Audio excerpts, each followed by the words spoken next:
Hola, ¿cómo están? Estamos de vuelta en este espacio para hablar hoy de un tema sumamente importante. Y no es que en este canal abordemos temas que no sean importantes, pero lo del día de hoy me parece que afecta mínimo al 80% de la población, pues si me pongo serio, a nivel mundial, que es el tema de la gentrificación. Y justo por la importancia de esto, tomamos la decisión de buscar apoyo en alguien que en serio sabe del tema, para que no sea siempre Palam y yo hablando de casi todo. Entonces, el día de hoy nos da mucho gusto que nos acompaña Yesenia Hernández. ¿Quién es ella? Ella es doctora en estudios urbanos por la UNAM y actualmente realiza una estancia postdoctoral centrada sobre todo en dinámicas urbanas del Centro Histórico de Puebla. Bienvenida y mucho gusto que nos acompañes. Buenos días a todas y todos. Bueno, no sé, depende de si sean días para algunos que la ven o distintos horarios. Espero que todos se encuentren bien y muchas gracias por la invitación. Nada más una aclaración en la presentación es estudios urbanos por la Universidad Autónoma Metropolitana, Unidad Azcapotzalco, nada más es como ese pequeño detalle. Y sí, efectivamente, yo tiene, no sé, como unos 10 años aproximadamente que estoy en este tema y principalmente es porque pues yo he vivido también en el centro histórico y sé que en el centro histórico, en los centros históricos particularmente, ocurren más estas dinámicas de gentrificación. Entonces, por un caso particular de que yo rentaba en el centro histórico de Puebla, pagaba una renta determinada. Entonces se viene el sismo del 2017 y la señora, pues a efectos de eso, el inmueble sufre daños, no muy graves, pero la señora requiere mejorar ese inmueble para rentar pues más vivienda porque el inmueble pues estaba subutilizado, o sea, se utilizaban algunos departamentos, pero no mucho. Entonces, dijo, bueno, es hora de que yo mejore el inmueble para que pueda pues rentar más departamentos y haya más personas que habiten aquí. Entonces nos dice, pues lo siento, tienen que desocupar y de ahí pues estaba yo, estaban otras personas de la tercera edad que vivían ahí en ese inmueble, entonces pues no tuvimos otro remedio que salirnos, ¿no? Después volvió a rentar el inmueble, pero pues ya a precios muchos mayores. Yo pagaba, no sé, 2,000 pesos y ahora las rentas están en ese inmueble, están en 7,000 pesos.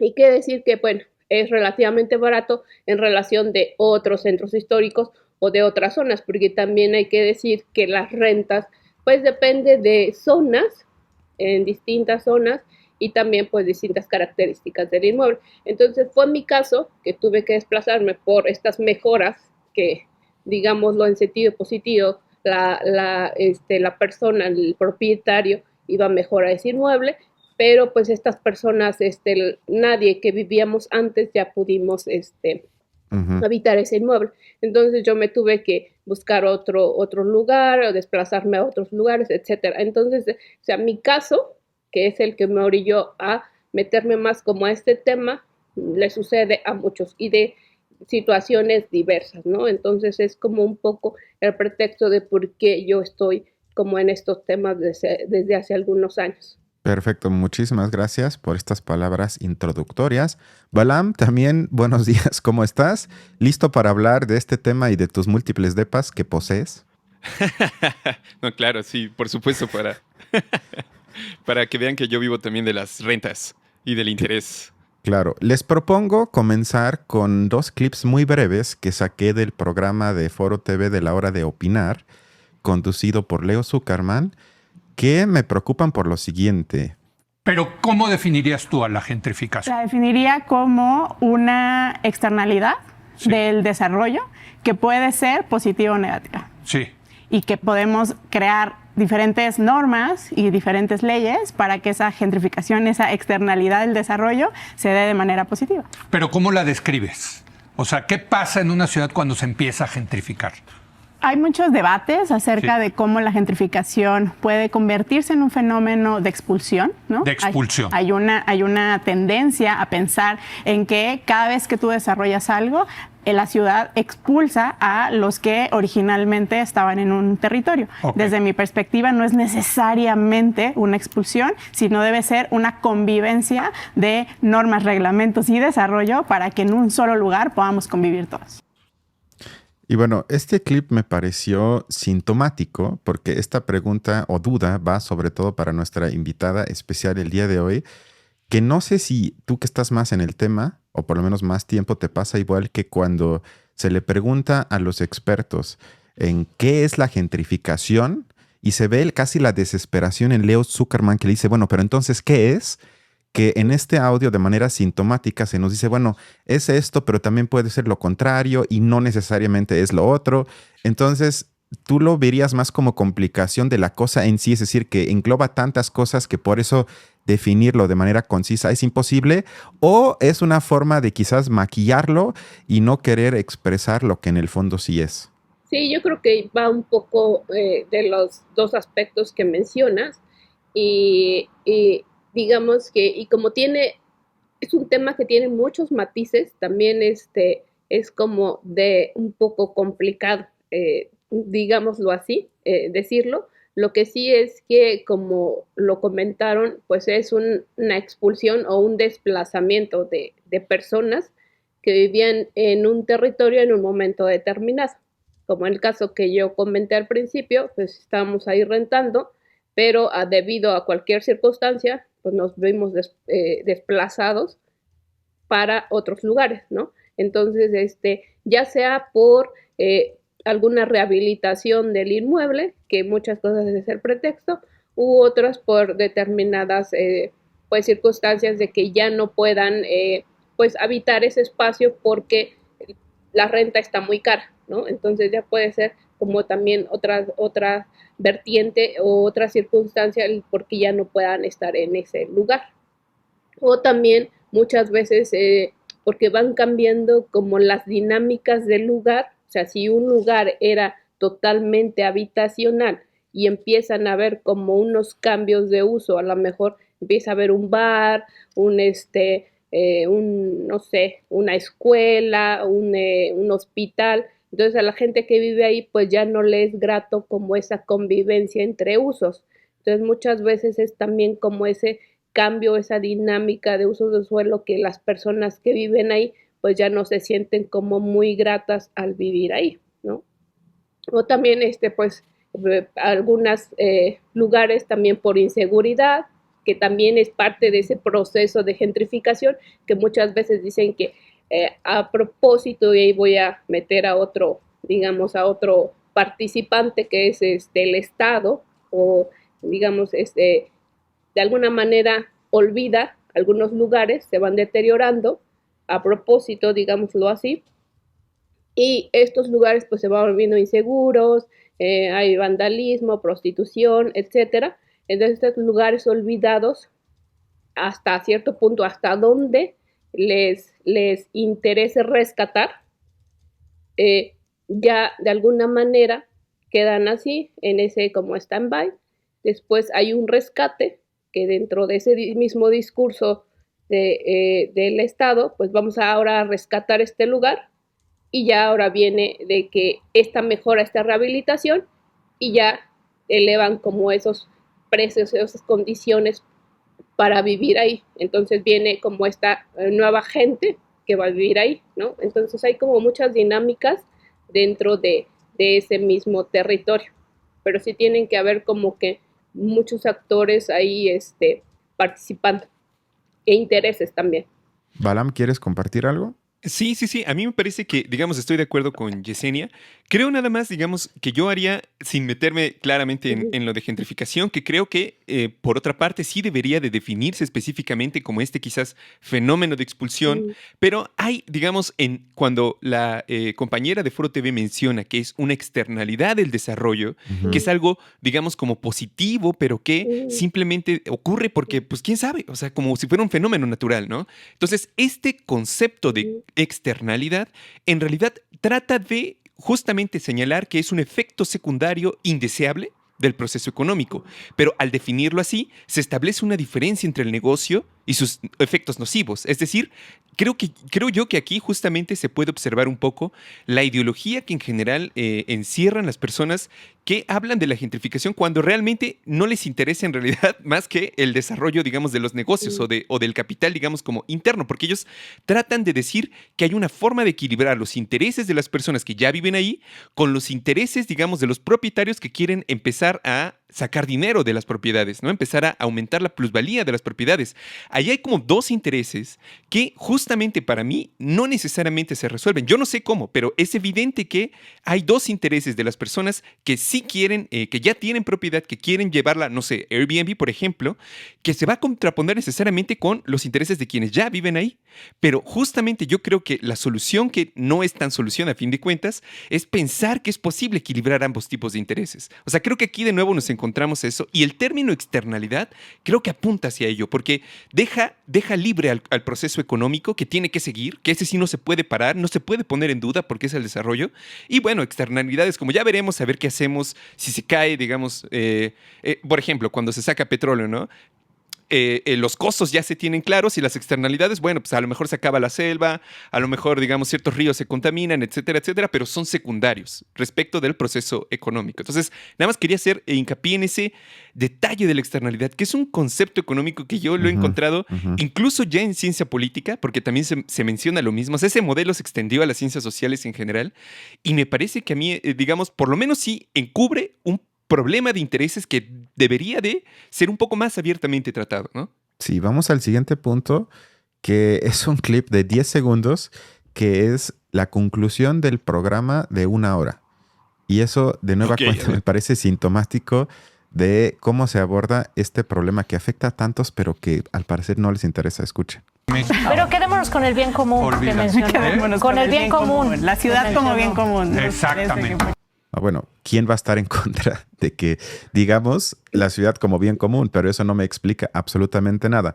Les propongo que hagamos un paréntesis en cuanto a los clips y vayamos paso por paso, entre comillas, analizando un texto que escribió Viridiana Ríos en El País hace un poco más de un año, que se llama, el título me parece que no lo escogió ella, que se llama Gringo Go Home.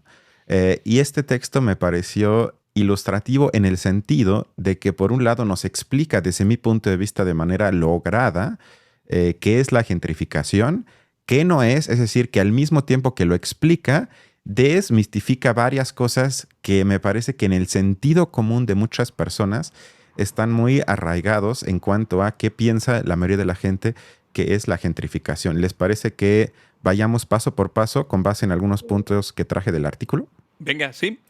Ok, que el punto número 1, que quizás es el más, por lo menos, polémico en el sentido de que se ha comentado mucho en las redes y en la tele, que es la frase de Gringo Go Home, que eso se escuchó, vio en las protestas en contra de la gentrificación hace algunos días en la capital del país, que es la idea de que el que tiene la culpa es el extranjero, concretamente el gringo, que son su mayoría, pero que no nada más son de ese país. Entonces Viri luego abre la pregunta, bueno, ¿esto es real o es más que un mito? Porque lo que ella dice en el artículo es que hay una narrativa popular que culpa a los turistas y llamados nómadas digitales por el encarecimiento de los precios de renta. Lo que ella contrapone a esta idea, que me parece que está muy presente en el sentido común, hasta de gente que se dice analistas de esto, son los datos, porque ella dice que entre 2005 y 2021 el precio de la vivienda en todo México, no nada más en la capital, aumentó 247% desde 2005. Incluso en estados sin turismo, como por ejemplo Morelos, donde aumentó 194%. Entonces, en la Ciudad de México, los precios han subido menos, que eso es un dato contraintuitivo, desde la llegada de los llamados nómadas digitales, que en años anteriores. Es decir, desde la pandemia aumentó el 25% y antes de eso el 45%. O sea, es decir, que no hay algo de relación causal entre más nómadas y aumento de precio. Es decir, que esto es una tendencia que viene de mucho más atrás que de los últimos 5 o 10 años. Entonces, la conclusión de este punto, que culpar a los gringos desvía la atención de las causas estructurales de esto. Y me parece que esto sobre todo tiene un provecho político muy grande, porque con eso, en vez de atacar con políticas las causas de esto, puedo inscribirme en un discurso nacionalista en contra de la gente que viene de fuera sin que tenga que proponer políticas que afecten a unos y beneficien a otros. Pero en general, ¿cómo ven todo este discurso con respecto a este tema? Bueno, particularmente a mí me parece preocupante por lo que acabas de decir, que justamente creo yo que en la frase de Gringo Go Home, que como dices, no entiendo muy bien por qué le puso así Viri, pero resume, digamos, la posición de que hasta cierto punto la culpa la tienen los extranjeros. Creo yo que en gran medida porque quienes viven en esos lugares son extranjeros, ciertamente. Pero una pregunta, digamos, que menciona Viri y que yo creo que sería importante, que por sí sola creo que puede fácilmente rebasar esa idea, es simplemente preguntarnos, ¿y de dónde vienen los gringos? O sea, ¿por qué están llegando aquí? Y entonces eso, digamos, por ejemplo, si consideramos que ellos también son hasta cierto punto trabajadores y observamos, digamos, la situación de la clase trabajadora en Estados Unidos, pues vemos que, nada más por mencionar un dato, la brecha de productividad y salarios ha caído desde finales de los 70 a actualmente para la clase media, o sea, para esos, digamos, hombres, mujeres blancas que trabajan, digamos, que no son los migrantes, sino que tienen trabajos mucho más formales. Bueno, su caída, digamos, ellos aumentaron su productividad en 70%. Y sin embargo, su salario medio por hora creció 17%. Es decir, casi nada. No ha subido casi nada el salario desde finales de los 70. Y un segundo, digamos, dato, entre el 79 y el 2021, el ingreso del 1% más rico creció 208%. Y el del 90% inferior tuvo un crecimiento de 33%. Es decir, hay una brutal, desde mi punto de vista, brutal distancia entre lo que realmente están creciendo personas como Musk o Bill Gates y lo que realmente está regresando hacia la parte, digamos, como trabajadora clase media en Estados Unidos. Y esto, digamos, no es solamente un fenómeno que ocurre en Estados Unidos, este es un fenómeno que está pasando en muchos otros países del mundo, que como lo mencionaba un autor que hemos mencionado en otros episodios, Branko Milanovic, se tiene que ver mucho más con el proceso de la globalización, que quizás ahorita me dé tiempo de hacer algunos comentarios sobre eso, pero digamos, como tener en consideración que, por ejemplo, en Estados Unidos bajó también la cantidad de personas que iban a trabajar después de la pandemia directamente a su puesto de trabajo. O sea, sí, allí sí aumentó mucho más la cantidad de trabajos que eran en línea. Pero entonces lo que está pasando es que los trabajos en línea y los trabajos presenciales están igualando sus salarios. Entonces ya no te conviene ir a una ciudad muy cara donde vas a pagar, digamos, agua, renta, servicios, etcétera, para ir a un trabajo que al final te va a pagar más o menos lo mismo, no mucho, claro, pero puedes estar en tu casa. Entonces, eso es lo que muchas veces hace que gringos prefieran irse, digamos, a vivir a la Ciudad de México o a algunas otras ciudades de Sudamérica donde sí les alcanza un salario de, creo que lo mencionaba Viri, no recuerdo ahora, pero mencionaba una cifra de alrededor de 60,000 pesos al mes. Pues eso, digamos, para un mexicano común parece mucho, pero en consideración, digamos, con lo que se gana, diría yo, en la cúpula empresarial, pues es raquítico, es prácticamente nada. Entonces, no sé, yo creo que por ahí, digamos, preguntándonos de dónde vienen los gringos, por qué están aquí, puede empezar, digamos, también a hacer un contraargumento muy bueno a la suposición de que quien tiene la culpa es el extranjero de esta situación que estamos viviendo. Pero no sé, Yesenia, tal vez, digamos, tu visión sea distinta respecto de este problema. Sí, yo creo que también el echarle la culpa a las personas que vienen de fuera es sumamente, digamos, un poco irresponsable, porque se lleva a lo que vimos en las marchas del fin de semana. Entonces, creo que encubre precisamente parte de lo que has comentado y que son problemas más a fondo, ¿no? Realmente, también es porque no hay oferta de vivienda asequible para, pues a lo mejor para los más jóvenes, ¿no? A veces de broma o en memes se dice que cuando, o por ejemplo, las personas mayores, pues a nuestra edad ya tenían una casa y nosotros pues no la tenemos. Entonces hay muchas diferentes en brechas de salarios que también comentabas. Entonces hay problemas más de fondo y que también, por ejemplo, también se menciona en el artículo que también donde se hace la vivienda, pues se hace en condiciones donde no hay planificación, donde no hay condiciones ambientales, están fuera la periferia, lejos de a lo mejor transporte público. etcétera. Entonces, muchas condiciones que también nos dejan en desventaja para vivir, ¿no? Entonces, sí hay problemas como que muchos más estructurales donde pues no se han podido de alguna manera resolver. Entonces, hay que echarle la culpa a alguien y pues ese alguien es más fácil, ¿no? Pero sí, definitivamente creo que ese no es el problema de fondo. Perfecto. Y justamente hablando de cuál es el fondo, en la siguiente parte del artículo, ella por lo menos lo aborda en parte. Es decir, cuáles son las causas estructurales de esto. Y el más obvio, aunque siento que el que no se tematiza lo suficiente, es que no hay suficiente vivienda. O sea, que hace falta. Claro, es un problema de oferta y demanda, y ya somos más gente que quiere entrar a los espacios urbanos, que es un problema en sí mismo, pero más allá de eso se tendría que construir más. Eso es lo más importante, porque si no se construye más, lo que ella indica, entonces no vamos a solucionar esto. Entonces ella lo rastrea desde hace 25 años, es decir, un cuarto de siglo. La construcción de vivienda se ha restringido a pocas alcaldías de la capital. La política habitacional de los gobiernos supuestamente de izquierda ha sido expulsar a familias a zonas más periféricas de la ciudad, como por ejemplo Chalco, Tecamac, Ixtapaluca, entre otras. Entonces, se necesitan, según el artículo, al menos 11,000 viviendas nuevas al año, que hasta me parece poco, porque yo he leído en otras partes cifras que rondan como entre 40 y 50,000 al año, y aún así se me hace poco, pero ya sería algo. Pero el dato que más me impresionó sobre este tema es que en 2023 se construyeron 1,701 viviendas para todo el año, de las cuales, o sea, ya son pocas, pero de esas 1,700, apenas el 12% eran de precios accesibles, es decir, de menos de $40,000, que eso es casi $1,000,000. O sea, para mucha gente incluso eso sería muchísimo y no alcanzable. Pero a lo que quiero llegar con esto es que en esta parte del artículo Viri deja claro que es algo político, es decir, que hubo una decisión política de no abordar el tema, de no preocuparse de cómo voy a construir más a mejor precio para la mayoría de la gente, y queda entonces la duda si eso se hizo por presión de ciertos intereses o simplemente es un desinterés que afecta a partes de la población que no tenemos suficiente poder para que le importe a los políticos. ¿Cómo ven estos aspectos?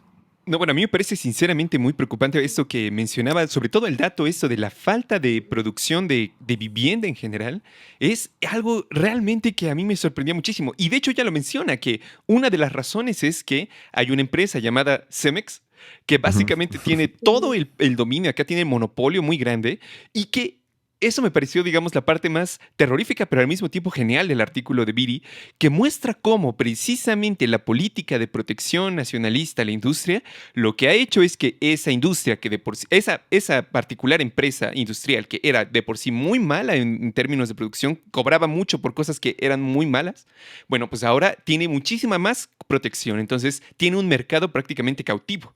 Eso no apunta realmente a la solución, sino más bien al contrario, a aseverar las condiciones que han permitido el aumento tan terrible del precio de la vivienda aquí en México, ¿no? Sí, claro, y también se menciona los materiales, que también esos precios los encarece, el material en el acero, en el cemento, en que todo está acaparado, como comentabas, en una sola o pocas empresas, más también se mencionan los costos de las licencias para construir, que también eso es todo digamos, cuesta mucho para todas las personas que van a construir porque se llevan a veces hasta un año en hacer trámites y pagos, etcétera, y también hay como un poco del que tengan que pagar dinero para que les agilicen como todos sus trámites, ¿no? Entonces también digamos que son intereses el tema de la vivienda y que realmente no ha llegado como una solución a esto. También no olvidemos que lo que se ha construido en muchas ciudades está en la periferia, donde pues realmente a quién le va a interesar irse a vivir en zonas pues extremadamente lejanas, sin servicios, ya sea de transporte o de los mismos para digamos, consumir, ¿no? Entonces también ese es un poco la cuestión, porque también se manejan datos de que hay viviendas sin ocupar, ¿no? Entonces, Sí, claro. el mismo artículo se menciona, bueno, entonces, si no ocupas la vivienda, o quien tenga vivienda sin ocupar, pues va a algún, un pago extra por esa vivienda que no ocupas, ¿no? Entonces, sí hay como que muchos intereses que realmente no se han abordado estos temas o no ha estado en la agenda política por ciertos intereses.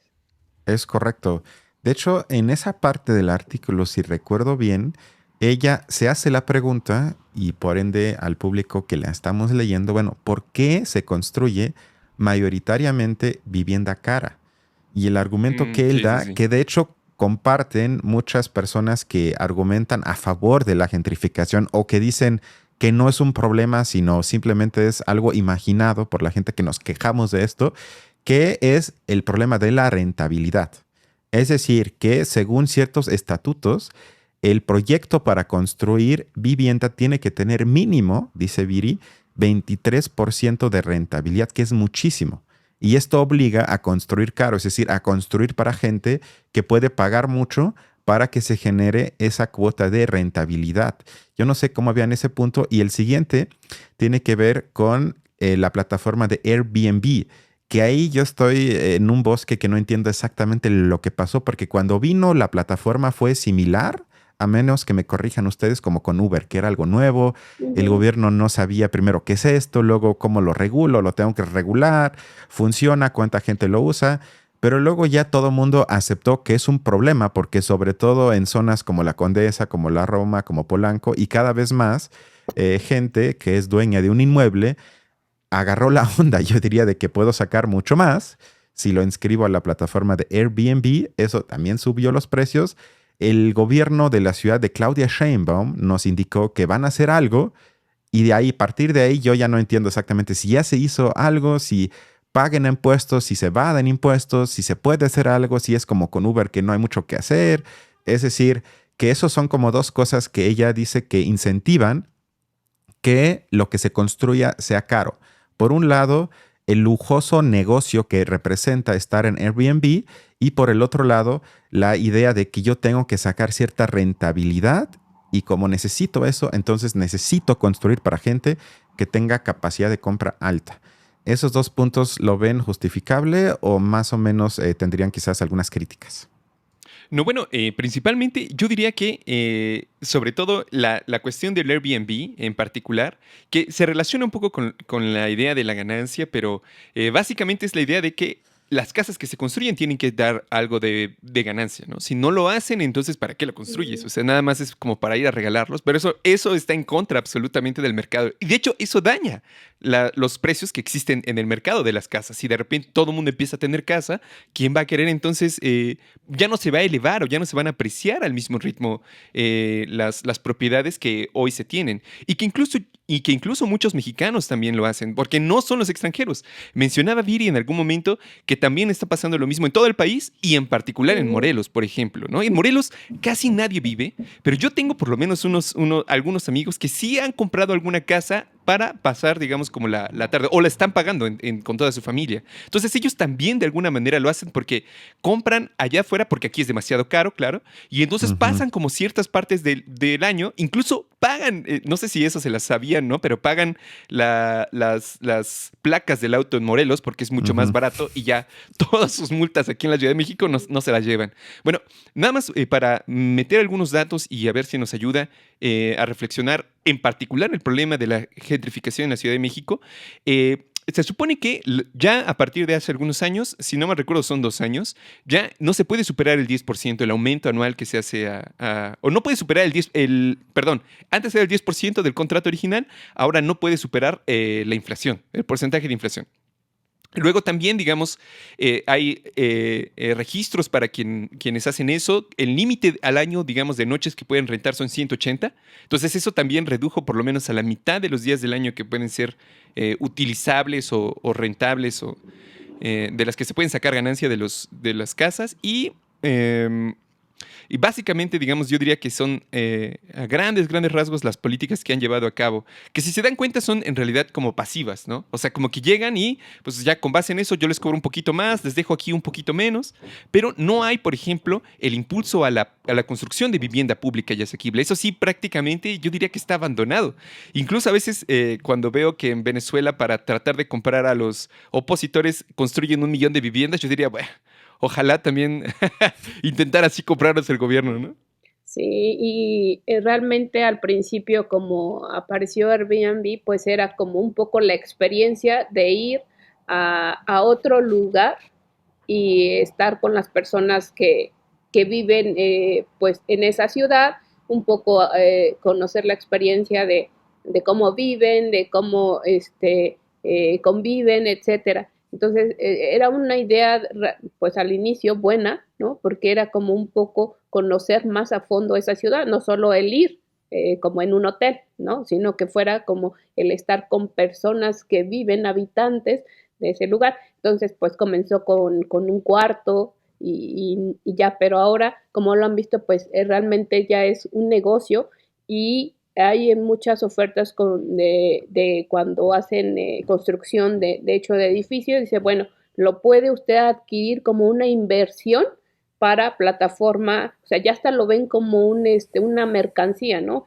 Realmente la vivienda es lo que ahora viene a ser. Entonces, pues es parte de esa dinámica y realmente en muchas ciudades sí encarece el precio de la renta tradicional, aunque también parte de ese artículo que estamos comentando, pues se dice que hay mucho más, digamos, control de la renta por estas plataformas a cuando rentaban, ¿no? O sea, el que renta tradicionalmente, pues no se da necesariamente de alta, ¿no? Entonces no hay mucho control en ese aspecto, pero de alguna manera, pues seguimos con estas que se van acaparando, con estas ofertas que se van acaparando y que van creciendo no solo en centros históricos, sino en zonas donde se le saca, como lo comentaron también al inicio, pues mayor plusvalía.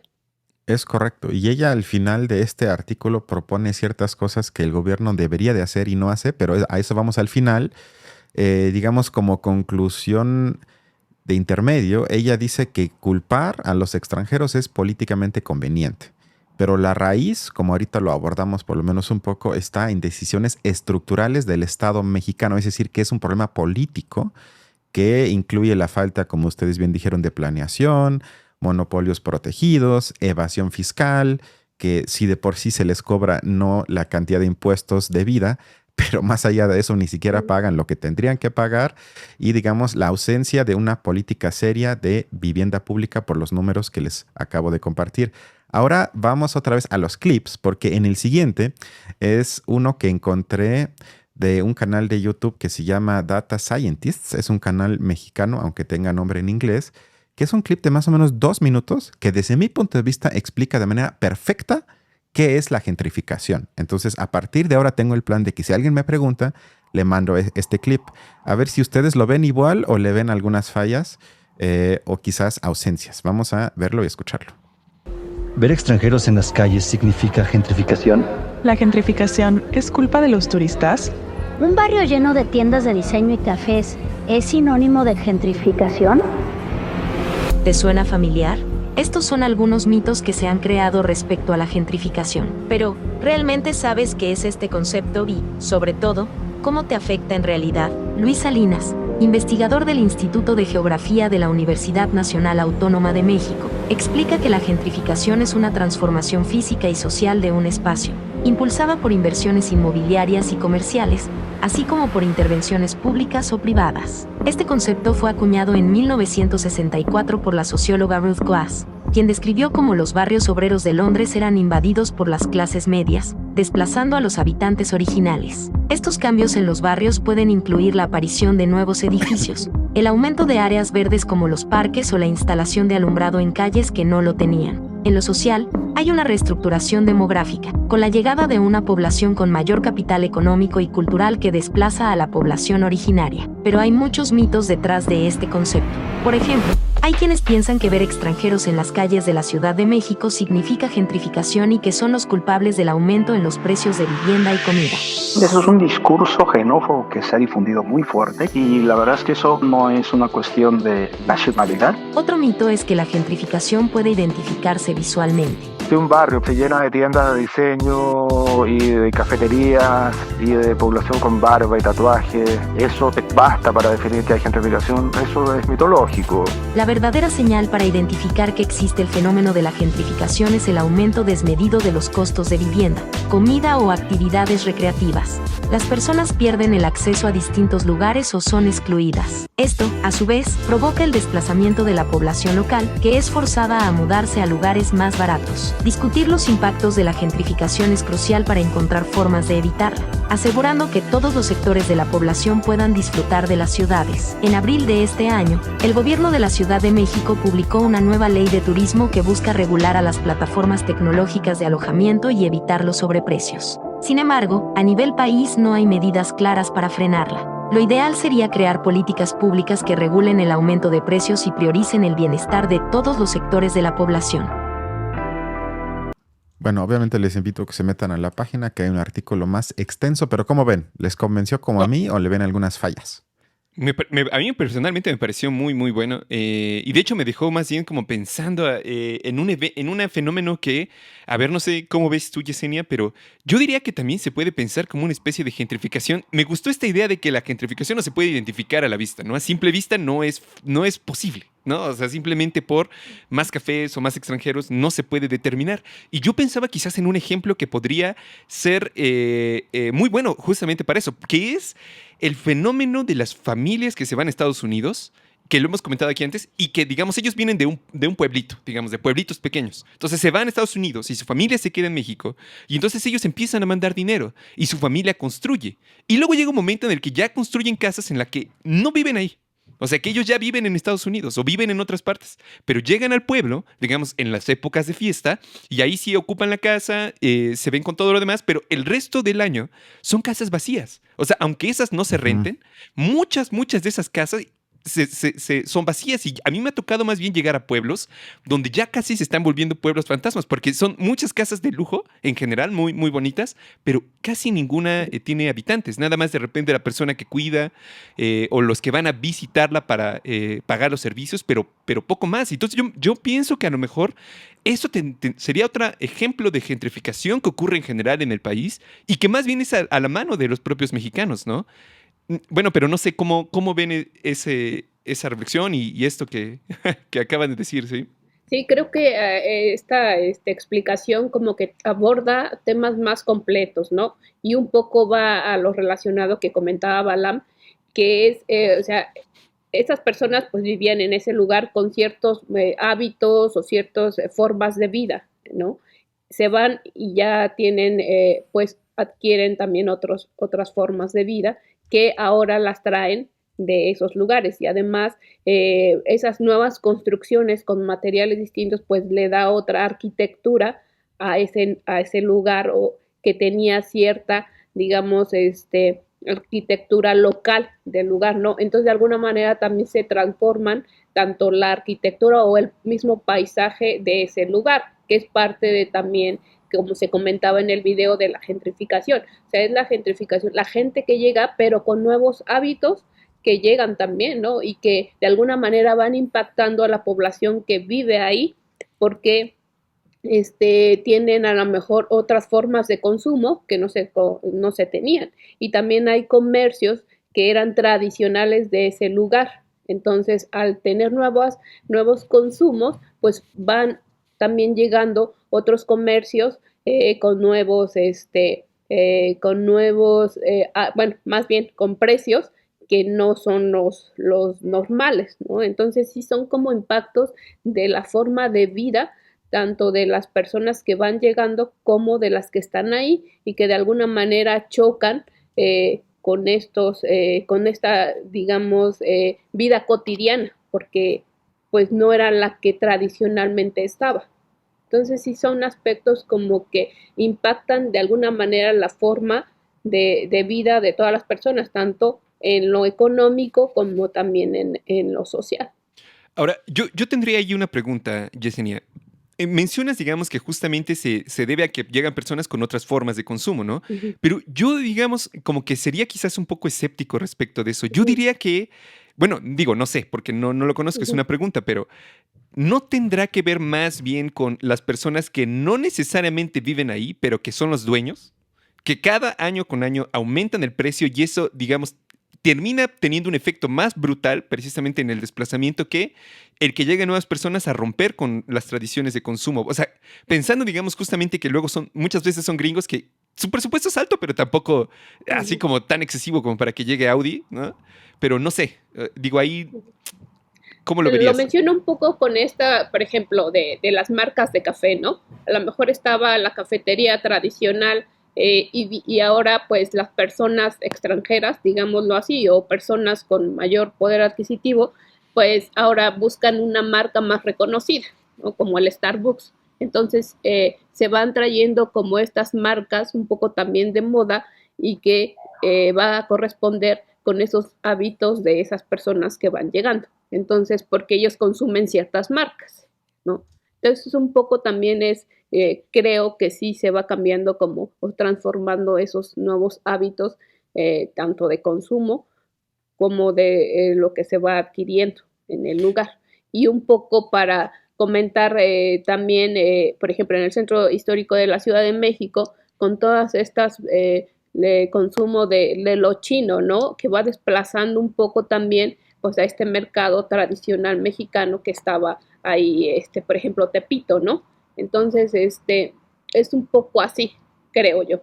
Sobre Claro. eso también tengo una duda porque en el capítulo que nos compartiste, que escribiste con otra persona, que me perdone que ahorita no me acuerdo del nombre, estoy seguro que tú sí, si quieres ahorita lo mencionas, donde hablan, digamos, sobre la propiedad y el capital. Ustedes, si recuerdo bien, describen, digamos, cómo las políticas públicas de rehabilitación patrimonial terminan favoreciendo a la inversión privada y el turismo. Entonces, mi pregunta sería, ¿cómo entienden ustedes la relación entre propiedad del suelo urbano y la gentrificación? Es decir, ¿deberíamos cuestionar la propiedad privada, en este caso de los centros históricos? O sea, ¿no es eso como el origen del problema y luego todo lo demás serían como derivaciones de esto? La, digamos, problemática de que todos esos espacios, yo lo ubico bien aquí en el centro histórico de la capital, es privado. O sea, hubo ahí contratos gigantescos con Carlos Slim cuando fue jefe de gobierno, paradójicamente, López Obrador, o no tanto quizás. Entonces, ¿eso no te parece como el origen del problema y cómo lo abordan ustedes, tomando en cuenta el capítulo que escribieron sobre ese tema, aunque sea de Puebla, pero creo que se relaciona bastante? Sí, de hecho es parte de ese proceso de gentrificación. Hay autores que mencionan que parte es estos áreas que están de alguna manera deprimidas y que necesitan una reinversión, ya sea pública o privada, pues para lo que también hemos mencionado, para recibir una ganancia, ¿no? Entonces es parte de ese proceso también de gentrificación. Tengo otra pregunta sobre el... ¿Quieres compartir algo, Balam, o me dejas hacer otra pregunta? A ver, sigue. Sí, que tiene que ver con algo que ya tocaste de forma breve. ¿Cuál es el papel del Estado en todo esto? Porque tú crees que es una especie de mediador, es decir, que media entre el interés del capital de acumulación y el interés, entre comillas, de la gente, o es en sí mismo el Estado un activo o un agente de acumulación capitalista a través del urbanismo. O sea, ¿ustedes lo observan más como mediador o más como, bueno, el Estado tiene su propio interés y ni siquiera funge como una especie de mediador? Sí, yo creo que es más bien como el facilitador entre los intereses del capital para recibir de alguna manera una ganancia. Entonces, de alguna manera, el Estado le facilita a los que quieren invertir un lugar con mejoras también, porque muchas veces se mejora en pavimentación, en alumbrado, en infraestructura y demás, ¿no? Entonces creo que es un poco el facilitador para que estas áreas se mejoren y que de alguna manera pues el precio de ese suelo suba por esa mejora. Balam, y al ¿quieres decir final, algo? Okay. y al final, perdón, nada más, y al final, pues la ganancia es la que la reciben pues esas personas que tienen esos inmuebles, porque es al final lo que se quiere. Claro, nada más, digamos, es que creo que justamente, por ejemplo, cuando esto que mencionabas, ¿no? De que llegan, digamos, personas de otros lados y de alguna manera también están acostumbrados a consumir de otras empresas, ¿no? Supongamos, pusiste el ejemplo de Starbucks, pero lo único que, digamos, ahí yo también me preguntaría sería el papel del Estado en eso, porque no es que ellos lleguen así como que acompañados de la mano de todas sus empresas, sino que es al revés. Las empresas de alguna manera los expulsan allá, los dejan, digamos, los desemplean allá, tienen que venirse acá y de alguna manera son las empresas mismas las que ven la oportunidad de, ahí hay mucho más dinero, ahí se está, digamos, yendo este tipo de gente, pues vamos a movernos, digamos, más allá de una cuestión de tradición de soy estadounidense, vengo con mis marcas, consumo solo eso, sino que más bien también, por un lado, el papel de las empresas mismas al darse cuenta de que ahí está, ¿no? Que muchas empresas también son mexicanas, como los Oxxos, por ejemplo. Y segundo, que el Estado ahí no hace nada. O sea, que permite, al contrario, que esas empresas se muevan en esos lugares y, en principio, no son los, digamos, extranjeros y su deseo de consumo, sino las empresas con su deseo de ganancia y los estados que permiten que eso no tenga regulación, ¿no? Sí, claro, y además les abren todas las facilidades para instalarse ahí, ¿no? No solo en la apertura de sus negocios, sino todas las facilidades para que se instalen. Es parte de esa dinámica, digámoslo así. Antes del siguiente punto, un paréntesis. Hay una construcción arriba de mi depa, entonces si escuchan ruido, perdónenme la vida. Cuando lo edito pongo un filtro para que se escuche menos, pero perdonen porque creo que sí es notable. Después de este paréntesis, tengo otra pregunta porque en el capítulo ustedes mencionan el papel de la UNESCO y el emblema y el supuesto orgullo que representa cuando la UNESCO nombra algo patrimonio cultural de la humanidad. Eso en mis círculos académicos siempre se asocia como algo bueno, que está increíble, que entonces ya va a quedar protegido para la eternidad. Quién sabe por qué eso sería algo bueno en sí mismo, pero más allá de eso, ustedes creo que le dan un toque crítico en el capítulo, porque si entiendo bien, y no sé si puedas profundizar sobre esto, ustedes lo observan como una justificación del desalojo y la turistificación, digamos. Es decir, que se podría decir, según la visión de ustedes, que eso de llamarle patrimonio cultural es una forma, digamos, de crear un nuevo lenguaje para la desposesión de eso y nada más de envolverlo en un manto de supuestamente algo culturalmente valioso, pero que realmente el propósito es con eso convertirlo en algo para el ojo del turista y expulsar a la gente que vive ahí. Sí, bueno, nosotros lo hemos visto como un poco en el caso de Puebla y de muchas otras ciudades. El hecho de estar ya en la lista o inscritos en la lista de patrimonio mundial los pone como en sitios donde vayan a visitarlo, porque estos lugares tienen cualidades o valores que otras ciudades en el mundo no las tienen. O sea, los ponen inmediatamente en un mercado del turismo para visitar. O sea, es como una estrella Michelin, ¿no? Muchas personas van solo a una ciudad para ir a comer a un restaurante, porque ya es una garantía, ¿no? Entonces un poco es con esto de UNESCO, y lo vimos en el caso de Puebla, porque Puebla fue inscrito a la lista de patrimonio mundial en el 87. Entonces a partir de ahí, pues vinieron muchas políticas precisamente para mejorar de alguna manera físicamente al centro histórico, y está comprobado con datos de población que tenía cierta población cuando en el 87, y a raíz de ahí cómo se va despoblando el centro histórico por estas nuevas restricciones que se le dan al mismo centro histórico, y que el valor también del suelo pues empieza a subir en esa época, ¿no? Desde el 77, cuando lo nombran a nivel federal zona de monumentos históricos, ahí comienza como su transformación del centro histórico, y empieza un poco la disminución año con año de la población. Pero sin duda creo que estos títulos, muchas veces, en lugar de ayudar a estos sitios de alguna manera a un sentido positivo, va en retroceso, igual como por ejemplo pasó con estas barrios históricos o con otras distinciones. Pueblos mágicos, ¿no? Sería otro pueblos ejemplo. mágicos también, exacto, que han pasado, ¿no? Que muchas veces dicen que a partir de que se les da el título de pueblos mágicos, pues pierden la magia, ¿no? Porque ya es como ya es un poco la escenografía de en lugar de mejorar, pues es una escenografía que pueden ver en todos los lugares, ¿no? La magia típica o tradicional, pues se perdió. Entonces un poco hacemos como ese análisis porque lo hemos visto aquí en Puebla. Esa observación me parece muy buena. Creo que tiene mucho potencial. O sea, creo que tienen razón, digamos, en la observación de esa asociación, y esto de los pueblos mágicos es, digamos, fantástico. Me recuerda, digamos, a cómo Benjamin decía que el aura que se generaba sobre las obras artísticas era lo que llamaba la atención, ¿no? Yo creo que algo pasa similar con los pueblos mágicos, porque también se les dota de un aura que ya no está, que ya no existe. Desde el momento en el que lo nombraron, desapareció, pero existe como imaginario, como deseo, digamos, ahí.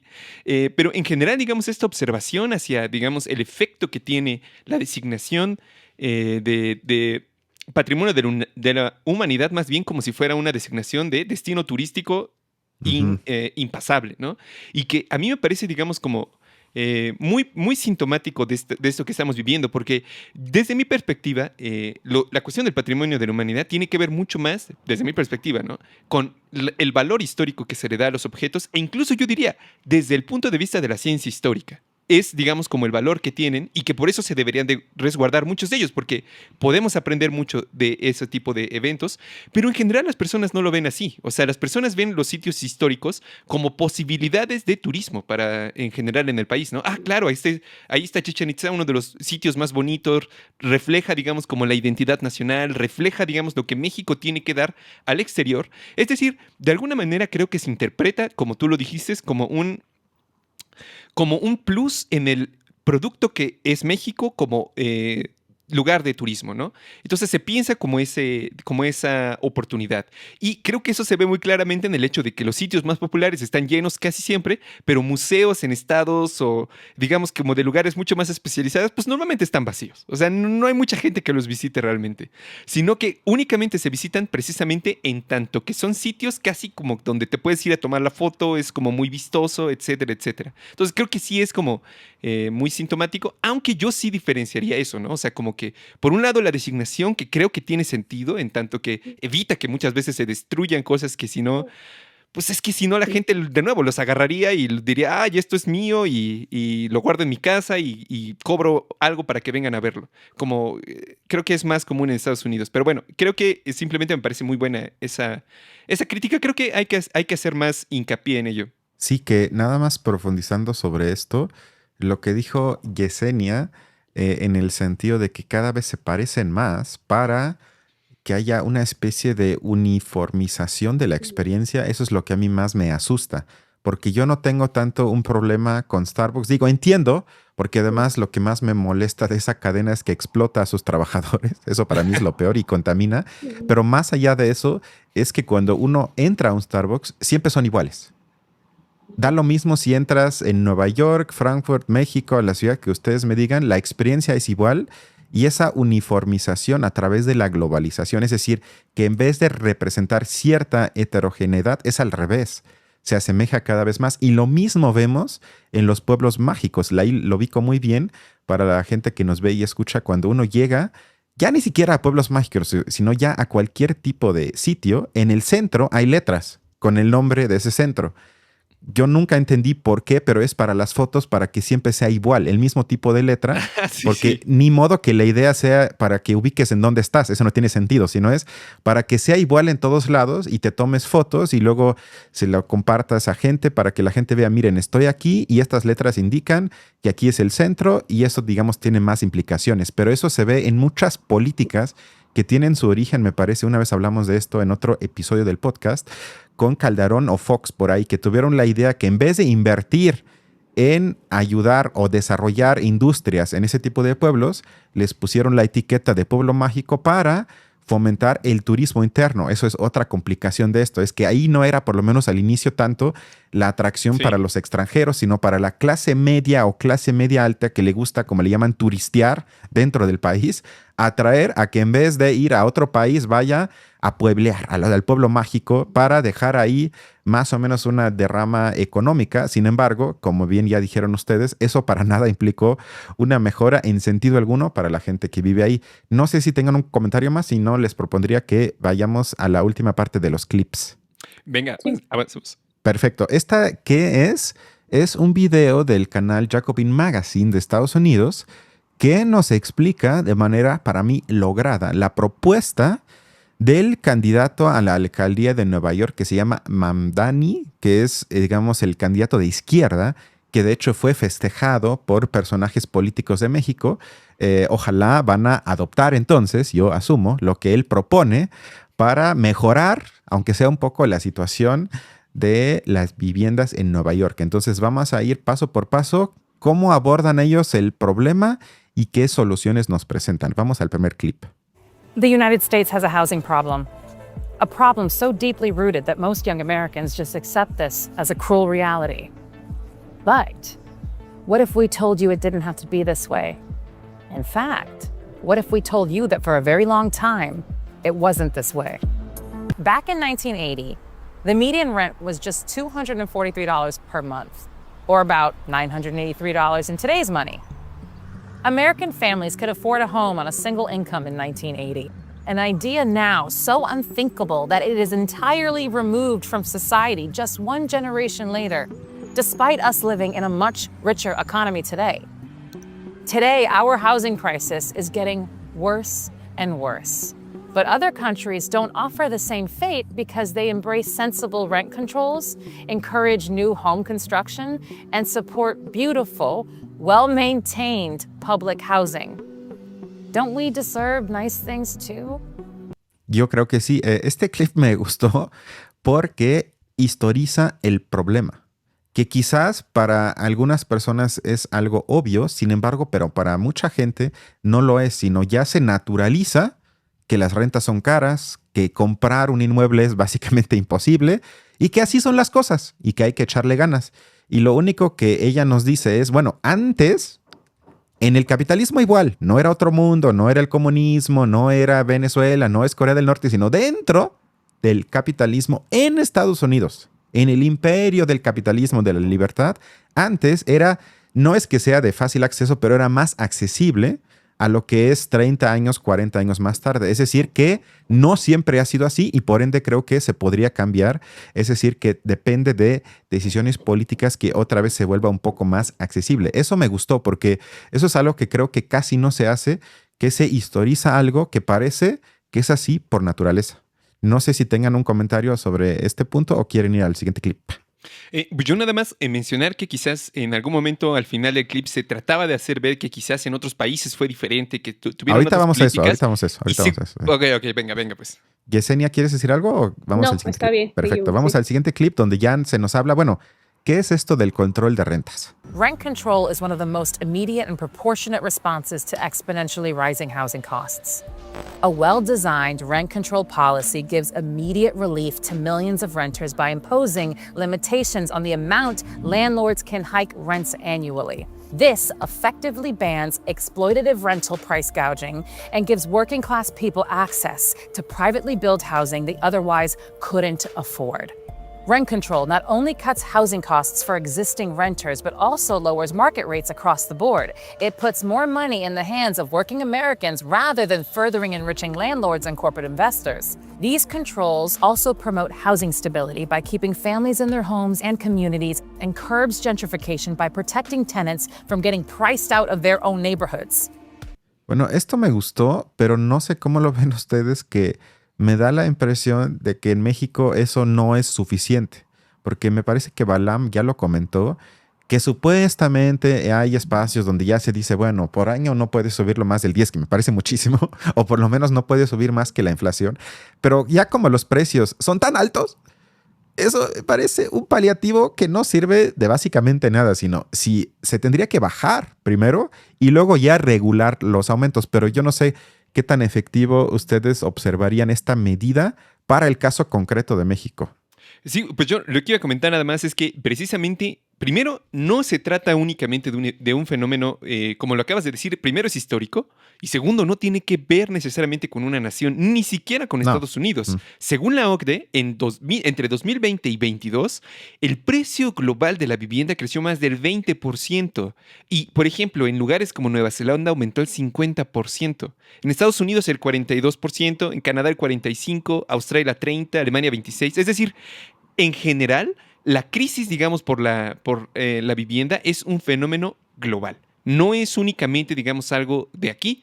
Y en segundo, digamos, esta medida que tú decías, yo creo que se resume, digamos, un poco en la pregunta de cómo hacer para que el desarrollo no sea únicamente para quienes tienen el dinero para disfrutarlo. Hasta cierto punto creo que también se dirige hacia allá, pero como tú decías, no únicamente con políticas pasivas, ¿no? De llegan y entonces yo los grabo o les pongo algunos trabas para que no lo puedan hacer tan fácil, sino que en general hace falta una inversión del Estado fuerte, duro en la vivienda, en aumentar esas oportunidades.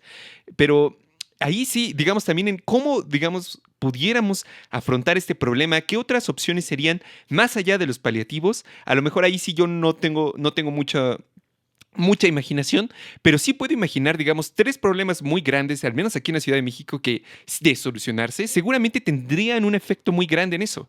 Lo primero es, como ya se ha dicho antes, que no se invierte en las periferias. O sea, se sigue invirtiendo, las grandes inversiones de industria y de servicios y de trabajo se hacen en la ciudad, no se hacen en las periferias, que es donde hay muchísima más gente, y la gente, de hecho, tiene que trasladarse, ¿no? Luego, eso es el segundo evento, que tampoco hay transporte público suficiente, el tráfico es terrible. Entonces, eso hace que vivir en un lugar cerca de tu trabajo sea mucho más caro, ¿no? Y luego si es en la ciudad. Y tercero, ya nada más, que finalmente las inundaciones que han habido últimamente muestran también la falta de preparación frente al cambio climático que tiene la ciudad. Y eso, digamos, es nada más una partecita de algo que sí mencionaba Viri y que creo que en general estamos de acuerdo, que es la falta de planificación del desarrollo.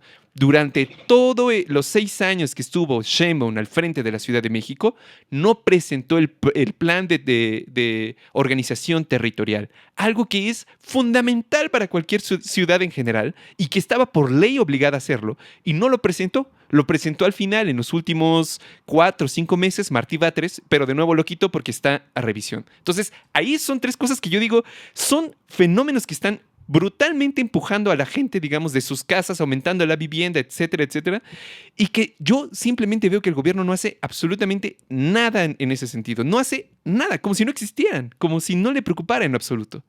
Sí, claro, y luego un poco recordar que en México, pues la autoconstrucción es como un porcentaje alto de las viviendas, ¿no? Uh-huh. De alguna manera, recuerdo que el gobierno, no sé si anterior o sacaron como un manualito ahí para apoyar a esa autoconstrucción de que, ¿En serio?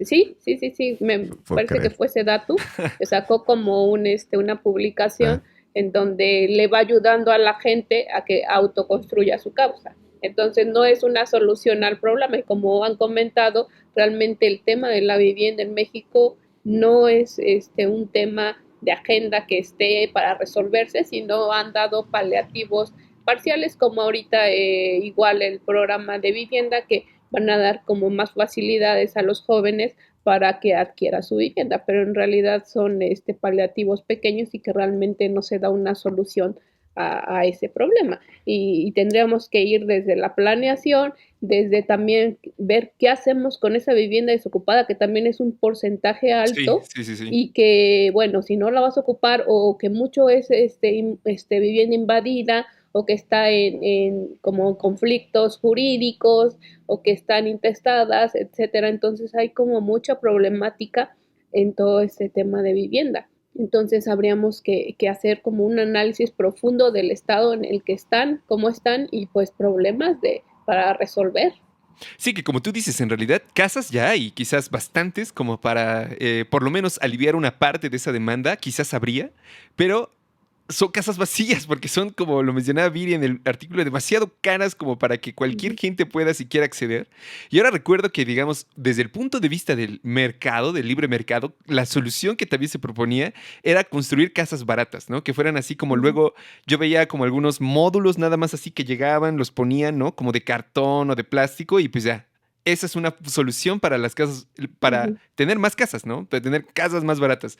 Y incluso, digamos, la propia idea de construir más y construir más no ataca justamente lo que tú mencionas, que es que ya hay muchísimas también casas allí que simplemente no son ocupadas, ¿no? Eso también es algo que, bueno, les comentaba, en los pueblos siento que es un fenómeno cada vez más creciente, que no sé si allí haya estudios al respecto, pero por lo menos sí, tienes toda la razón respecto de eso. Hay ya bastante, o sea, también hace falta ver cuál es el estado real de las cosas en México, ¿no? O sea, sí Tan falta... solo, por ejemplo, sí, vas, perdón. No, nada más era comentar que tan solo en el centro histórico de aquí de Puebla hay mucha vivienda o muchas casas que están totalmente abandonadas y que para rehabilitarlas pues es imposible porque es un recurso mucho mayor y que el hecho de rehabilitarlas pues salen viviendas extremadamente caras o departamentos caros que pues difícilmente un salario promedio lo puede pagar. Entonces ahí pues tendrían que hacerse muchos proyectos y realmente no da como para que pueda adquirirse una vivienda económica, digamos. Sobre eso tengo dos preguntas. Yo no sé si tú ahí sepas, Yesenia, que tiene que ver con, primero, la no voluntad, si es que es eso, de construir verticalmente. O sea, muchas colonias aquí en la ciudad, como por ejemplo la Roma, la Condesa, o sea, esas que están de moda, tienen edificios, desde mi punto de vista, sin que yo tenga idea de eso, poco altos. Eso tiene que ver con una cuestión de negarse a eso, o es porque hay sismos, lo cual es cierto, o porque es demasiado complicado alimentar esos edificios si son muy altos con los servicios, porque sabemos que el problema del agua es un problema que tiene que ver con todo esto. Eso, y luego la pregunta, bueno, ¿por qué hay inmuebles desocupados? Porque a veces me dicen que es por especulación, que yo entiendo, pero especulación quiere decir que no los dejes que se pongan rancios y se estén cayendo. Entonces, ¿por qué hay ciertos inmuebles que simplemente permanecen años desocupados? O sea, ¿hay ahí algún provecho que saca gente de eso? ¿O que simplemente son accidentes de gente que no lo necesita y se olvida? Y como tenemos fetichizado la idea de la propiedad privada, el Estado no se atreve a decir, bueno, como a nadie le interesa, te lo vamos a quitar para que por lo menos haya gente que lo ocupe. O sea, no sé si tengas ahí alguna información de estas dos dudas que tengo. Sí, yo creo que también va como en el sentido de la planeación que ya se tocó. Creo que se pueden identificar zonas para que se construyan vivienda vertical, que tiene como un poco relación con este concepto de ciudad compacta que salió alguna vez en moda, en donde pues entre más compacta sea una ciudad, pues se vive mejor, ¿no? Entonces creo que si se identifican zonas específicas que tengan esas cualidades y que se pueda construir verticalmente, creo que sería un buen proyecto. Obviamente, por ejemplo, en estas zonas históricas no se puede construir por norma edificios mayores porque tienen como unas restricciones, porque digamos que su planeamiento original pues tenían 1 o 2 niveles. Entonces, si tú construyes más, pues transformas totalmente su paisaje urbano histórico, ¿no? Entonces, hay normativas que sí hay lugares que permite crecer más verticalmente y hay otros que definitivamente no se puede por estas cuestiones normativas. Pero creo que sí es que en planeación se podría hacer todos estos identificación de lugares. El tema de los inmuebles desocupados en centros históricos es un poco lo que tú decías, especulación, y un poco también es que hay personas que se murieron intestadas y que se quedan ahí los inmuebles, o que están en algún litigio porque murieron intestados, entonces pues hay problemas jurídicos entre familiares que han tardado años y que se quedan así, ¿no? Entonces, hay como este tema aquí en el centro histórico. Y sobre todo también identificamos que hay inmuebles que los tienen empresas, de hecho, o sea, al revisar quiénes eran los propietarios, porque en una propuesta era, bueno, vamos a poner un impuesto por tener tu inmueble sin utilizarlo, y también de alguna manera un impuesto por abandonar y dejar que tu inmueble se deteriore, porque además es patrimonio, ¿no? Entonces, patrimonio arquitectónico. Entonces, la verdad ahí no se quiso meter la autoridad municipal, porque para esto el que se ponga o se pague es como un poco el que ya no recibir votos, ¿no? Porque el pagar un impuesto siempre es un poco el debate de pues eso significa que no van a estar de acuerdo y que después me lo van a castigar en votos, etcétera. Entonces, sí ha habido como iniciativas, pero la autoridad no lo ha dejado. Entonces vimos, por ejemplo, que había inmuebles que lo tenían empresas y que lo tienen ahí desocupado. Entonces, para ellos implica, o para ese tiempo representa, pues el no puedo recibir ganancias ahorita, lo tengo ahí, ¿no? Así como que ocioso, esperando el momento que yo pueda invertirlo y recibir como esa ganancia que sí quiero, ¿no? Y que tiene que ver con estas políticas públicas también, ¿no? Sí es un poco ahí extraño, pero sí han habido como un poco iniciativas, pero sí no los han dejado, digamos, que sigan. Perfecto. Balam, ¿quieres decir algo o vamos al siguiente clip? No, avancemos al siguiente clip. Venga. Despite ardent pushback from landlords and real estate lobbyists, Americans are winning the fight for rent control with real-world results. The LA City Council is expected to vote today on more renter protections. On Monday, rallies like this were held in major cities statewide. When Los Angeles adopted a rent control, there was an immediate 37% drop in the amount of renters who moved compared with those in the preceding 12 months. In Manhattan, tenants in rent-regulated units were 10 times as likely to have lived in their homes for 20 years or more, compared with those in market rates, 35% compared with 3%. Back out west, Santa Monica reported similar results with enacting rent control measures. When done right, rent control would help make existing homes affordable. Bueno, aquí vemos que si se hace, ayuda en algo. Sin embargo, traje este clip porque les quería hacer la pregunta de por qué en México eso no se aborda como un conflicto de intereses. Yesenia ya lo dejó entrevisto de que, bueno, aquí no hay forma de llegar a consensos que beneficien a todos. Y eso es lo que me desespera tanto de muchos gobiernos en México, pero sobre todo el que dice primero los pobres, que no quiere hacer políticas con muy pocas excepciones que no sean por consenso. Cuando yo siempre digo, bueno, cuando algo es en consenso, perdón, entonces no es político ya, porque entonces quiere decir que no cambia nada, que nada más agregaste un artículo, que cambiaste algo que no cambia la realidad de un grupo de gente en tu país o en tu espacio, en este caso una capital, por ejemplo.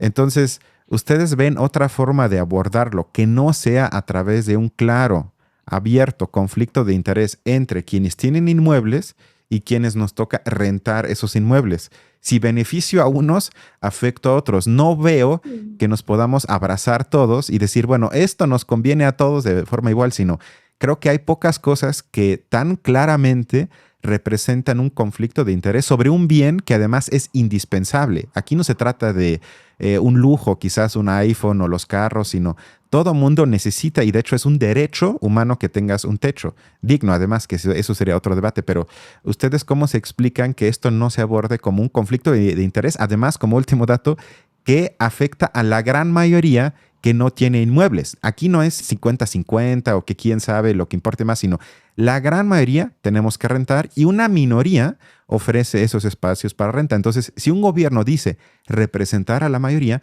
¿por qué no en este caso lo presenta como un claro conflicto de interés entre quienes tienen y quienes no tienen? Sí, bueno, la representación de que no sea un conflicto de interés desde mi punto de vista tiene que ver con el hecho de que en el fondo, bueno, ya lo hemos comentado en otras veces, pero en el fondo el gobierno es neoliberal. O sea, no plantea, digamos, como otra solución que tenga que ver con la planificación. Porque de alguna manera, incluso aunque se cumpliera, y ahí creo que también de nuevo se ve quizás la raíz liberal de Viri, aunque se cumpliera esa solución de crear más vivienda barata, que Cemex ya haya más materiales más asequibles, que el mercado sea más competitivo y todo lo demás, aún así la oferta, digamos, no garantiza en absoluto que, de nuevo, ese tipo de viviendas no se vayan a volver... No se vendan luego, no se compren por quienes ya tienen el activo financiero.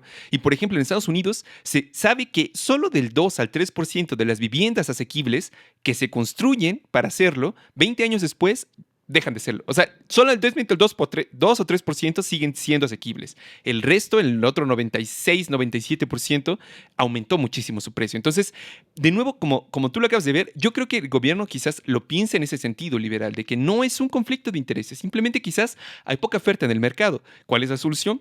Más oferta mercantil. Pero yo creo que quizás el único punto donde más o menos se está transfiriendo a un conflicto de intereses es entre las personas en general.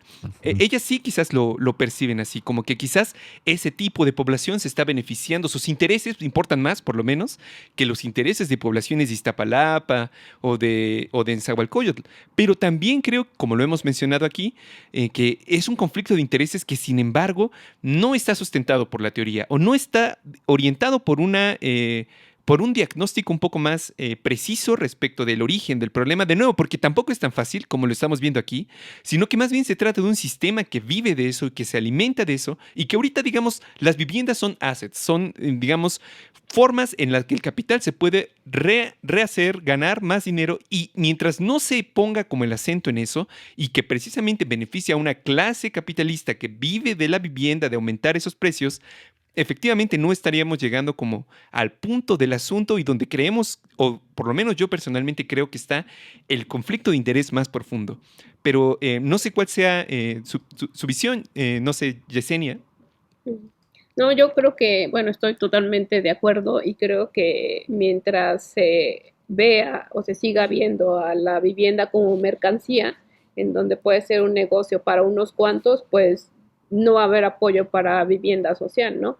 Entonces, mientras sean intereses, obviamente no va a haber propuestas, no va a haber políticas y mientras siga así, pues vamos a seguir de este modo. Entonces, sí está un poco difícil que cambie.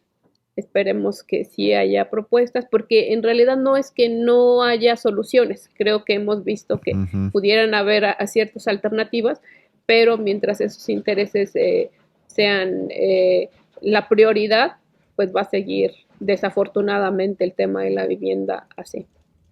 Perfecto, vamos al siguiente clip y ya vamos a ir terminando. Yo creo que le calculo unos máximo 15 minutos más. The U.S. today has a shortage of 7.3 million affordable homes for low-income renters. Why? Because housing construction is dominated by private speculators and wealthy homeowners. And one of their chief weapons in keeping home prices sky high and demand unmet is zoning. Bueno, yo no sabía qué es el zoning, entonces Yesenia quizás sí, pero vamos a ver el clip y ahorita lo comentamos porque me parece algo gravísimo, curioso, pero observando la estética de la Ciudad de México, creo que también se aplica aquí. Vamos a ver y ahorita lo comentamos. Zoning is a set of rules made by elected and appointed officials that regulate development. Through zoning laws, local governments essentially determine what buildings can be built and where, often splitting areas into categories like residential, commercial, industrial, and more. When New York City's zoning code was created in 1916, it was 85 pages long. When it was revamped in 1961, the new resolution was 539 pages. Since then, another 3,436 pages of amendments have been added. In New York today, there are about 150 different zoning types in use around the city. Complex and restrictive zoning has become an important part of the housing crisis. In a housing crisis and shortage, public policy should ensure that land where apartments are permitted is plentiful, not scarce and expensive. Yet long-standing zoning and land use policies are geared to do exactly the opposite, suppressing multifamily housing creation in the places that need it most. Against the interest of NIMBY homeowners, to rapidly bring down rental costs, we need to be able to rezone certain neighborhoods to build more housing with greater speed and combine these efforts with socialist demands like rent control and the construction of public and cooperative housing to ensure affordability.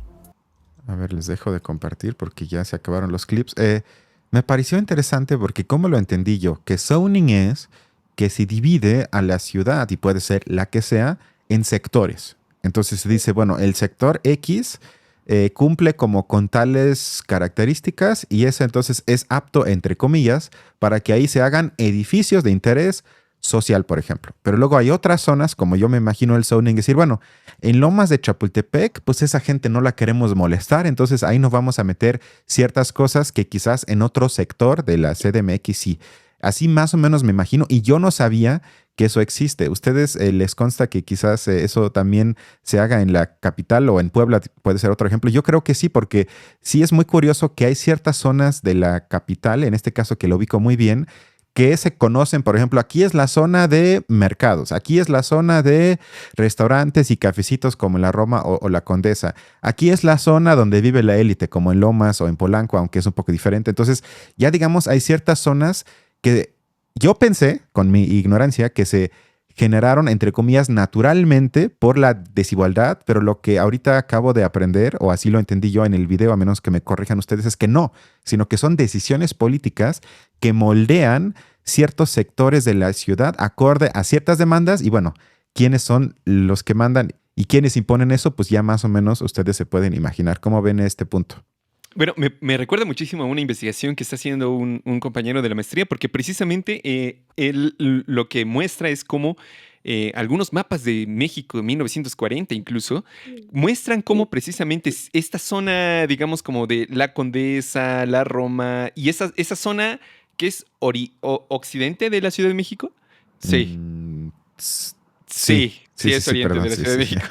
Bueno, esas, digamos, como colonias, de hecho, estaban pensadas precisamente para la clase política. Y más bien, digamos, como otras zonas hacia el sur y hacia el oriente estaban pensando precisamente para las grandes masas de personas. Y de hecho, eso se ve, no sé si lo habían pensado así, pero incluso o esa planeación inicial que tenía la ciudad por zonas, en el nombre de las mismas colonias.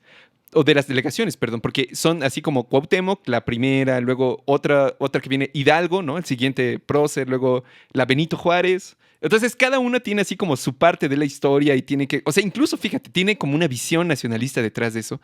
Pero lo que más me interesó del video que acabamos de ver es justamente cómo, digamos, estas zonas que quizás uno se las imaginaría en términos capitalistas como las zonas económicamente especiales, ¿no? Especiales económicas, que son precisamente estos lugares donde se les permite a las grandes industrias llegar y tener todos los servicios que necesitan. También se devuelve, quizás, como lo acaba de decir, a la planeación pública de específicamente espacios en los que la gente, digamos, de varo va a estar y de alguna manera tiene que estar aislada del resto, ¿no? Que esto, digamos, no sé si quizás alargo demasiado la metáfora, pero también creo yo que es un intento por establecer justamente más que espacios asequibles para la vivienda pública, espacios asequibles para la gente que tiene varo y es privado y no quiere nada que ver con esa otra parte de la población que más bien es así como pobre, como que sale sobrando de alguna manera, yo siento. Que se refleja también en este nuevo pasaporte que da Donald Trump respecto de Estados Unidos, ¿no? Que tampoco quiere tener gente pobre en Estados Unidos, sino que la gente que tiene varo para comprar el pasaporte de oro, adelante. El resto, ni siquiera intenten entrar en Estados Unidos, ¿no? Si no tienen varo suficiente, ¿para qué vienen? Entonces, creo que es una lógica similar que se comparte en el fondo. No sé, Yesenia, ¿cómo ves tú este problema? Bueno, yo ahorita que mencionaron el tema o el concepto del zoning, me acordé un poco de mis clases en urbanismo, de este urbanismo que nos enseñaron desde la escuela de Chicago, en Le Corbusier también, que de alguna manera tocaban un poco estas ciudades ideales y que era a través precisamente del zoning, el determinar o identificar zonas que van relacionadas con las actividades que hace un ser humano, que es vivir, trabajar, recrearse. Entonces es precisamente crear estas zonas donde pudiera ser en la ciudad donde pudiera desarrollar estas actividades. Sin embargo, esto a la época actual es un problema porque tienes divididas en áreas y eso involucra que pues te desplaces pues de una zona a otra, ¿no? Entonces ahora es como un poco el concepto de la mezcla del suelo, en donde en una misma zona pues áreas de trabajo, de estudio, de vivienda. Entonces eso es como lo ideal, pero son conceptos de esta ciudad ideal que van pues o han sido a lo largo del tiempo, ¿no? Y conforme pues va modificándose los conceptos, pues y quien esté al mando de ir planeando la ciudad, pues se van aplicando a la ciudad. Y quienes son los beneficiarios, pues siempre van a ser los beneficiarios, pues la gente que pueda tener esos, pagar esos lugares o esas zonas mejores de la ciudad, ¿no? Entonces, por eso es que vemos ahora los desplazados, pues los que tienen menos oportunidades, pues son los que menos pueden decidir en dónde y cómo habitar. Entonces, parte de ese concepto de planeación, y que al final, pues la planeación se hace, pues, o a través o por medio de las personas que han podido como un poco decidir en dónde y cómo crecer o vivir. Ok, que de mi cuenta ya nada más sería la conclusión en la que me baso en las medidas propuestas, mejor dicho, de solución y medidas urgentes del artículo de Viri y Ríos con el que comenzamos, que son 5 puntos. ¿Cuáles son esos? Que lo primero, que de hecho lo comentamos, que es un impuesto fuerte, es decir, más alto a inmuebles desocupados o de segundo uso, que ahí también no lo tematizamos hoy. La pregunta es, bueno, pero ¿por qué personas o empresas ocupan cientos de depas? Es como decir, esa gente que tiene 30 carros y los pone a trabajar en Uber, eso desde mi punto de vista se justificaría regular en beneficio de la gran mayoría. Pero bueno, entonces poner más impuesto para evitar la especulación con muchas propiedades. Luego la expropiación, que también lo dijimos, de predios abandonados para aprovechar ese espacio. Luego, que también se mencionó, se comentó, reformar el ordenamiento urbano, es decir, fomentar la densificación y en zonas que se pueda la vivienda vertical. Punto 4, la reducción de costos, que eso es otro dolor de cabeza, de costos notariales. Yo lo ubico de un amigo que heredó una casa en Mérida, una casa modesta, la verdad, pero es una casa. Y nada más el trámite de heredarlo en vida de sus papás fueron como 90,000 pesos. Yo digo, bueno, ¿en serio eso tiene que costar casi el 10% del valor de la casa? No creo. O sea, entiendo para gente que tiene mucha lana, eso no importa, pero para él eso sí era mucho dinero y de hecho no se pudo hacer por el momento porque no quería gastar 90,000 pesos. Eso yo creo que se podría cambiar. Y por último punto, que también lo abordamos, que tiene que ver con una regulación estricta de Airbnb y el aumento de renta mediante reformas al Código Civil, que hay un problema que no abordamos es que, y hasta yo soy el caso, que mi contrato de renta no es un contrato serio, sino es un documento en Word que la dueña del DEPA hizo, y estoy seguro que si ella me demanda o yo la quiero demandar, eso no tiene ningún valor legal. Y tampoco tengo idea, porque no soy abogado y no sé de esos temas, cómo se podría evitar que una buena parte de la gente que yo ubico que renta, y ni siquiera en lugares tan baratos, no está, digamos, firmando contratos que tienen una validez legal. Por lo tanto, todo lo que se aprueba no importa porque estás flotando en el sector informal. Entonces, ese tipo de cosas creo que se podrían hacer, y de mi parte el último comentario sería que se hace. El caso que me consta es Viena, que Viena, por cuestiones históricas que ahorita sería demasiado largo abordar, tiene precios de renta bastante accesibles, y creo que nadie de la gente que nos ve y escucha diría que ahí es un país comunista o que es feo o que no vale o que ahí nadie quiere vivir, para nada, sino esas son medidas que se pueden hacer dentro del statu quo. No necesitamos una revolución, pero sí creo que es una de las grandes preguntas, sobre todo para la gente de, digamos, 40 años para abajo, de cómo podemos hacer que ya no se gaste la mitad de nuestros sueldos o más en el precio de la renta de los inmuebles. Bueno, no sé, Yesenia, si quisieras comentar algo. No, pues estoy totalmente de acuerdo en en parte de las soluciones que ha comentado, y bueno, nada más un poco que agregaría es, por ejemplo, a las personas que viven en centros históricos, de los pocos habitantes que queden, pues a lo mejor darles como, no sé, algún proyecto, programas, para mejoras de su vivienda, porque también luego ven, como son viviendas históricas viejas, de alguna manera necesitan tener cierto tipo de mantenimiento. Entonces creo que pudiera ser también un programa donde pudieran ayudar a las mejoras de esa vivienda, y también pues estas rentas en donde no se suban en cierto tiempo, que también pudiera ser un poco esa ayuda dentro de esas políticas públicas. Perfecto. Balam.